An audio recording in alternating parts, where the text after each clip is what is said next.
Welcome to Suman TV, India's largest digital network. మనం ఈ అందమైన ప్రపంచాన్ని చూడడానికి మన కంటి చూపు చాలా అవసరం అండి. ఆ కంటి చూపుకే ప్రాబ్లం వస్తే ఈ ప్రాబ్లం నుంచి బయటపడడానికి ఒక మంచి రెమెడీతో మనతో పాటు ఉన్నారు yoga and naturopathy doctor Shagufta గారు.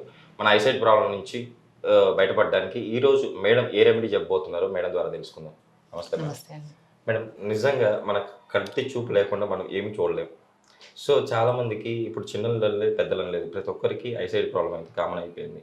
సో ఈ ప్రాబ్లం నుంచి బయటపడడానికి ఒక మంచి రెమెడీ ఉందంటున్నారు కదా, ఈ రెమెడీ ఏంటి? ఈ రెమెడీలో వాడే ఇంగ్రీడియంట్స్ ఏంటి? బేసికల్లీ నేను ఒకటి అంటానండి, ఇప్పుడున్న జనరేషన్ వాళ్ళలో పెద్దవాళ్ళు తక్కువ వస్తుంది ఈ సమస్య, చిన్న వాళ్ళలో ఎక్కువ వస్తుంది. ఎందుకంటే ఇప్పుడు మొబైల్స్ ఎక్కువ చూడడం ఒకటి, ఆ రేడియేషన్స్ మన కళ్ళ మీద పడి ఎక్కువ మంది, మనం చిన్న చిన్న పిల్లల్ని చూసుకుంటే యూకేజీ ఎల్కేజీ పిల్లల్లో కూడా చాలామందికి ఉండాల్సిన దానికంటే ఎక్కువ ఐసైట్ ఉండడం, ముందు కనపడడం వాళ్ళు కొంతమంది, దూరం కనపడిన వాళ్ళు కొంతమంది, చాలామంది సఫర్ అవుతున్నారు. నేను ప్రీవియస్ వీడియోస్లో చెప్పాను చాలా వరకు. ఎందుకంటే ఐ ఎక్సర్సైజ్ చాలా ఇంపార్టెంట్. ఐ చుట్టూ ఉన్న మజిల్ ఏదైతే ఉందో ఆ మజిల్కి రక్త ప్రసరణ బాగుంటే ఈ సమస్య అనేది తగ్గుతుంది. అట్లీస్ట్ మనం 20% ఈ సమస్య నుంచి బయటపడడానికి ఈ ఐ ఎక్సర్సైజెస్ చాలా ఇంపార్టెంట్. ఐ ఎక్సర్సైజ్లో మనము కంటి గుడ్డు up and down, up down. So ఇలాగ నేను ఎవ్రీడే మార్నింగ్ లేచిన వెంటనే చిన్నపిల్లల దగ్గర నుంచి పెద్దవాళ్ళ వరకు ఈ సమస్యతో 70-80% జనాలు అయితే సఫర్ అవుతున్నారండి. బికాజ్ ఉన్న లైఫ్ స్టైల్ డిజార్డర్. ఎందుకంటే మొబైల్ చూడకుండా అయితే జరగట్లేదు, మన డే సిస్టమ్స్ లేకుండా అయితే మన పని జరగట్లేదు. కాబట్టి మనము కంటి చుట్టూ ఉన్న మజిల్కి రక్త ప్రసరణ బాగా అవ్వాలంటే దాని మూమెంట్ ఉండాలి. సో నేను చాలా ప్రీవియస్ వీడియోస్లో మీరు చూస్తే నేను మూమెంట్స్ చెప్పాను, బట్ ఈ వీడియోలో కూడా నేను చెప్పడానికి చెప్తున్నాను. Eyeball up down, sides right left, and rotation కూడా రైట్ అప్ లెఫ్ట్ డౌన్, మళ్ళీ opposite left up right down. ఈ మూమెంట్ చేయడం వల్ల ఆ చుట్టుపక్కల ఉన్న మజిల్కి కొద్దిగా మూమెంట్ ఉంటుంది అనమాట. ఆ మొబిలిటీ ఉండడం వల్ల దానికి రక్త ప్రసరణ బాగా అయిపోయి వితౌట్ ఎనీ మనం ఏ ప్రికాషన్స్ తీసుకోకపోయినా కూడా 20% ఆఫ్ ప్రాబ్లం నుంచి మనం బయటపడవచ్చు. ఎందుకంటే క్రానిక్గా ప్రాబ్లం ఫేస్ చేశారనుకోండి, సైట్ అంటే స్పెడ్సే, ఇంకా కంపల్సరీ స్పెడ్స్ లేకుండా లెన్స్ పెట్టించుకోవడం. డిఫరెంట్ వాళ్ళు వెళ్తున్నారు, ఒక్కొక్క స్టైల్ని బట్టి ఒక్కొక్క థెరపీలో వెళ్తున్నారు. కానీ వితౌట్ లెన్స్, వితౌట్ స్పెడ్స్ అయితే పిల్లల్లో అయితే చాలామంది 20-25% మాత్రమే క్లాస్లో స్పెడ్స్ పెట్టుకోవట్లేదు, ఆల్మోస్ట్ పెడుతున్నారు.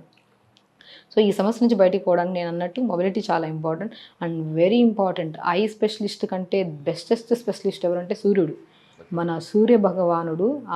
మెయిన్ అంటా నేనైతే చాలా కేసెస్లో నా దగ్గర పిల్లల్ని తీసుకొస్తే నేను ఏమంటానంటే బెస్ట్ డాక్టర్ సూర్యుడు.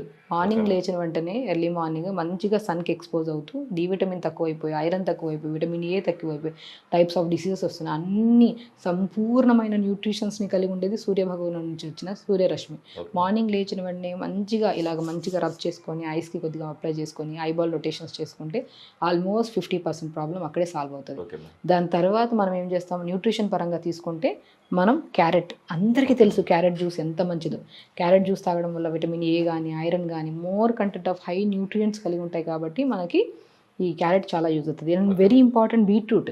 కొంతమందికి సైట్ ఏంటంటే చాలామందికి డయాబెటీస్ ఉండే వాళ్ళలో, సో డయాబెటీస్ హై లెవెల్స్ అయిపోవడం వల్ల కూడా కంటికుడు చాలా సమస్య తీసుకొస్తుంది. అలాంటి వాళ్ళకి బెస్ట్ జ్యూస్ ఏంటంటే బీట్రూట్ జ్యూస్. సో మనకి చిన్న లేదు పెద్ద లేదు ప్రతి ఒక్క సమస్య గురించి మాట్లాడుకుంటున్నాం కాబట్టి క్యారెట్, బీట్రూట్, చిన్న అల్లం ముక్క, ఈ మూడింటిని మనం ఎంత మోతాదులో తీసుకొని జ్యూస్ చేసుకోవాలి. ఆ జ్యూస్ చేసిన తర్వాత కొద్దిగా జ్యూస్ తాగి రిమైనింగ్ జ్యూస్ ఉంటుంది కదా, మనం ఒక 250 ml జ్యూస్ చేసుకున్నాం అనుకోండి, 200 ml జ్యూస్ తాగండి పొద్దున్నే పరిగడ మనం తాగేసి మంచిగా బ్రేక్ఫాస్ట్కి ముందు. ఇంకా రిమైనింగ్ కొద్దిగా ఒక 100 ml జ్యూస్ తీసుకొని దాంట్లో కాటన్ డిప్ చేసేసింది, డిప్ చేసి ఫ్రిడ్జ్లో పెట్టేసుకోండి. ఆ కాటన్ని నైట్ పడుకుంటున్నప్పుడు ఆ కాటన్ని తీసుకొని కళ్ళపైన ఒక చిన్న రౌండ్ ప్యాచ్ లాగా చేసుకొని కళ్ళపైన పెట్టుకోండి. ఈ కంటిపైన పెట్టుకోండి. అది సైట్ ఉండే వాళ్ళే కాదండి, ప్రతి ఒక్కరు అలా పెట్టుకోవడం వల్ల స్ట్రెస్ తగ్గుతుంది, నిద్రలేమి సమస్యతో కూడా మనం బయటపడవచ్చు, కళ్ళ చుట్టూ ఉన్న డార్క్ సర్కిల్స్ పోతాయి. సో ఐసే మెయిన్ ఇంపార్టెంట్. మీరు చెప్పారు కదా ప్రపంచాన్ని, అందమైన ప్రపంచాన్ని చూసే డెఫినెట్గా. ఎందుకంటే మనం కళ్ళ చుట్టూ డార్క్ సర్కిల్స్ ఉండడం వల్ల కూడా మనం ఏ క్రీమ్ ఆ క్రీమ్ అవి లోషన్స్ అప్లై చేసుకొని దాన్ని దాపెడుతున్నాం. అలా వద్దండి. నేను ఏమంటానంటే మంచిగా జ్యూస్ తాగండి, దానిలో డిప్ చేసిన కాటన్ ప్యాడ్స్ని కళ్ళపైన పెట్టుకోండి. అందమైన కళ్ళు ఇంకా అందంగా ఉంటాయి. మోర్ ఓవర్ ఏంటంటే దానికి న్యూట్రిషన్ పరంగా కూడా అది కొద్దిగా స్ట్రెస్ తగ్గించుకున్నాయి అనుకోండి, superficial layer of the I stress తగ్గితే బ్లడ్ సప్లై ఇంక్రీజ్ అవుతుంది. అప్పుడు ఆటోమేటిక్గా కంటిగుడ్డు అనేది అందంగా ఉంటుంది, అందంగా అలంకరించిన బొమ్మలాగా ఉంటుంది. ఉంటుంది అనమాట. సో దానికోసం మనం ఈ జ్యూస్ అయితే చాలా ఇంపార్టెంట్ అంట. యాక్చువల్ మేడం ఇప్పుడు చాలా మంది మేకప్ వేసుకుంటా ఉంటారు. సో మేకప్ వేసుకోవడం వల్ల కెమికల్ వల్ల కూడా మన ఐసైట్ ప్రాబ్లమ్ వస్తుందని అని అంటున్నారు కదా, ఎంతవరకు కరెక్ట్ అంటే? డెఫినెట్గా అంటే నేనేమంటానంటే డిఫరెంట్ టైప్స్ ఆఫ్ అంటే గూగుల్లో సెర్చ్ చేసేస్తారంటే నేనేమంటానంటే ఏదైనా ప్రాబ్లం ఉన్నప్పుడు స్కిన్కి సంబంధించిన డెర్మటాలజిస్ట్ని కలవండి. కలిస్తే మనకి ఏంటి సమస్య అని తెలుస్తుంది. కొంతమందికి నిద్ర ప్రాపర్గా ఉంటుంది, స్ట్రెస్ ఉండదు, అంతా బాగుంటుంది, కానీ కంటి చుట్టూ మొత్తం బ్లాక్ సర్కిల్స్ వచ్చేస్తాయి.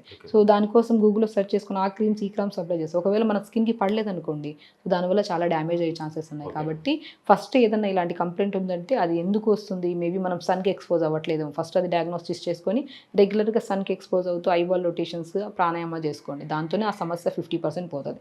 రిమైనింగ్ ఏంటి, ఇలాంటి juices natural juices iron content ఉన్నవి, విటమిన్ ఏ కంటెంట్ ఉన్న వెజిటబుల్స్ తీసుకొని మిక్సీ పట్టేసి ఆ పల్ప్ అంతా స్క్వీజ్ చేసి ఆ జ్యూస్లో కాటన్ ప్యాడ్స్ వేయండి, ఫ్రిడ్జ్లో పెట్టేసుకోండి ఒక 2-3 అవర్స్. దాని తర్వాత చల్లగా అవుతాయి కదా, దాన్ని కళ్ళ పైన పెట్టుకోండి.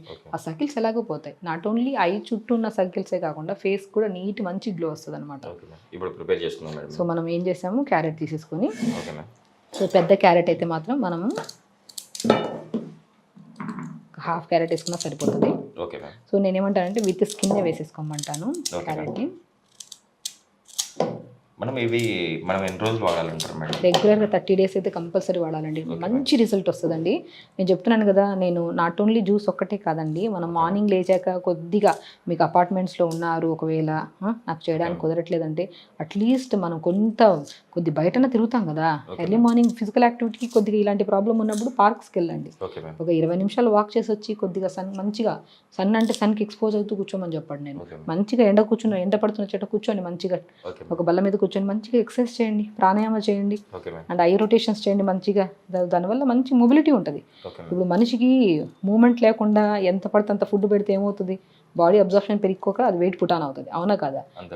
ఏం జ్యూస్ ఇస్తున్నా ఏమవుతుంది, అది దెబ్బలాగా ఉంటుంది కానీ మధ్యలో ఫ్రీ అవ్వదు. దానికి మంచి మూమెంట్ ఇచ్చి జ్యూస్ ఇచ్చామనుకోండి, మొబిలిటీ బాగుంది కాబట్టి దానికి రిసీవింగ్ కెపాసిటీ పెరుగుతుంది, ఆర్టరీస్కి దానికి స్ట్రెంత్ దొరుకుతుంది ఆర్టరీస్కి. అప్పుడు మనకి ఈ సమస్యలన్నీ పోతాయి అనమాట.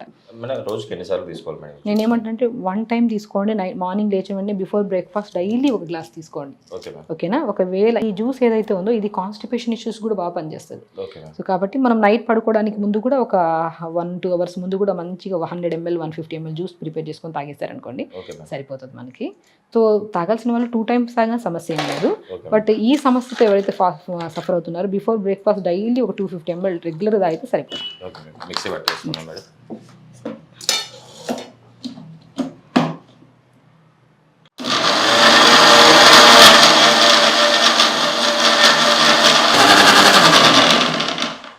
మేడం జ్యూస్ రెడీ అయిపోయింది. నేనేమంటానంటే విత్ పల్ప్ రెగ్యులర్గా తాగేసినా చాలా మంచిది అంటాను. ఒకవేళ chronic acidity problem, gastritis problems అలాంటివి ఏమన్నా, చెస్ట్ దగ్గర బర్నింగ్ సెన్సేషన్స్ అలాంటి వాళ్ళు ఎవరైతే ఉన్నారో వాళ్ళు మాత్రం ఏం చేస్తారంటే రెగ్యులర్గా ఈ పల్ప్ తీసేసి తాగండి. సో పల్ప్ తీసేసి తాగొచ్చు. ఒకవేళ కొద్దిగా అల్లం కూడా వేసాం, ఘాటుగా ఉంటుంది కాబట్టి లంగ్ ఇష్యూస్ ఏమైనా ఉన్నా కూడా లంగ్ ఇష్యూస్ కూడా క్లియర్ అవుతాయి. సో ఆస్తమా కానీ సైనస్ ప్రాబ్లమ్స్ ఉన్నా కూడా మంచిగా రికవరీ అవ్వచ్చు అనమాట దీంతో. సో ఒకవేళ ఇంత ఘాటు తట్టుకోలేకపోతున్నా అల్లం ఎక్కువ వేస్తుంటే కొద్దిగా తేనె కలుపుకొని తాగినా కూడా సమస్య లేదంట అనమాట. ఎవరైనా తాగొచ్చండి. ప్రతి ఒక్కరు చిన్నపిల్లల దగ్గర నుంచి పెద్ద పిల్లల వరకు మనం మెయిన్ థింగ్ ఐ సైట్ సమస్య ఫేస్ చేస్తున్న వాళ్ళకి 100% మంచి రిజల్ట్ వస్తుంది. అండ్ కాన్స్టిపేషన్ ప్రాబ్లం ఉండే వాళ్ళకి కానీ, ఆ స్కిన్ డిసీజెస్ మనకి స్కిన్లో ఎగ్జిమా కానీ సోరియాసిస్ ప్రాబ్లం ఉండే వాళ్ళు కూడా చాలా మంచిది. గుడ్ బ్యాక్టీరియా ఉంటుంది బీట్రూట్లో. ఈ జ్యూస్ తాగడం వల్ల మనకి ఇంటెస్టైన్లో స్ట్రక్ అయిందంతా ఫ్లష్ అయిపోతుంది. ఎంత ఫ్లష్ అయితే అంత హెల్దీగా ఉన్నట్టు. సో బాడీని హెల్దీగా ఉంచడానికి కూడా బెస్ట్ జ్యూస్ అంటాను. అండ్ పర్టికులర్గా ఐ సైట్కి అయితే మాత్రం 100% వర్క్ అవుతుంది. అండ్ 1-2 days తాగి ఆపకుండా మనం రెగ్యులర్గా 30 days రెగ్యులర్గా జ్యూస్ తాగండి. అండ్ మార్నింగ్ లేచిన వెంటనే 10 నిమిషాలు మంచిగా ఎక్కడైతే మనకి ఎండ పడుతుందో అక్కడ కూర్చొని ఐకి సంబంధించిన ఎక్సర్సైజ్ నేను స్టార్టింగ్లో చెప్పాను కదా, ఆ ఎక్సర్సైజ్ చేసుకొని దాంతోపాటు మనం రెగ్యులర్గా కొద్దిగా ప్రాణాయామం చేసుకుంటూ మెయింటైన్ చేసుకొని ఈ జ్యూస్ తాగండి. ఈ జ్యూస్ మిగిలిన తర్వాత కొద్దిగా జ్యూస్లో కాటన్ని డిప్ చేసుకొని ఫ్రిడ్జ్లో పెట్టేసుకోండి. నైట్ పడుకుంటున్న ఆ కాటన్ ప్యాడ్స్ని కళ్ళ పైన పెట్టుకొని 10 నిమిషాల తర్వాత తీయండి. మీరు గమనించండి, కాటన్ ప్యాడ్స్ పెట్టిన తర్వాత ఓవర్ హీట్ని కూడా లాగేస్తుంది. హీట్ అంతా లాగడం వల్ల కాటన్ కూడా చల్లగా ఉన్న కాటన్ హీట్ అవుతుంది. అది తీసేసి 10 నిమిషాల తర్వాత పడుకోండి, నిద్ర మంచిగా వస్తుంది. అండ్ ఐ సమస్య అనేది కంప్లీట్గా క్లియర్ అవుతుంది అనమాట. మీరు చెప్పినట్టు రోజు ఐ ఎక్సర్సైజ్ చేస్తూ సన్కి ఎక్స్పోజ్ అవుతూ ఈ రెమెడీని పాటిస్తూ వాళ్ళ ఐసైట్ ప్రాబ్లం నుంచి బయటపడతారని, వాళ్ళు వాడుతున్న స్పెట్స్ని కూడా తీసి పక్కన పడేస్తారని చెప్పి ఆశిద్దాం మేడం. Thank you. నమస్తే.